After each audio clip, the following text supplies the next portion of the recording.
Maksimalkan pelayanan air bersih kepada masyarakat Kota Palembang, pihak PDAM Tirtamusi berencana akan menambah suplai air bersih. Direktur Utama PDAM Tirtamusi, Andi Wijaya mengungkapkan, di tahun 2022 ini produksi air bersih mengalami peningkatan produksi sebesar 200 liter per detik.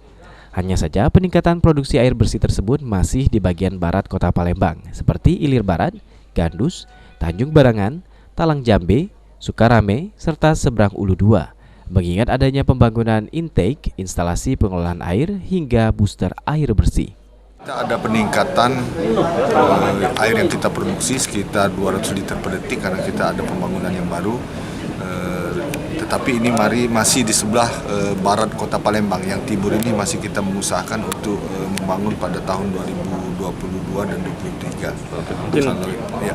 Itu untuk pembangunan pompanisasi di mana, Pak? Apa booster di mana? Dia yang banyak itu kita yang di sekarang ini yang di Palembang Barat. Jadi kita membangun intake, membangun instalasi pengolahan, membangun booster ya.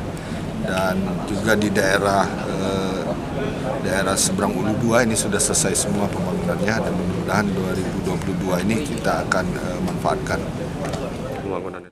Hingga awal 2022 ini, jumlah pelanggan PDAM Tirtamusi sudah mencapai 312.000 pelanggan. Dengan peningkatan produksi air bersih ini, pihak PDAM Tirtamusi juga menargetkan penambahan pelanggan hingga akhir tahun 2022 sebesar 17.000. Sandi Pratama, PAL TV.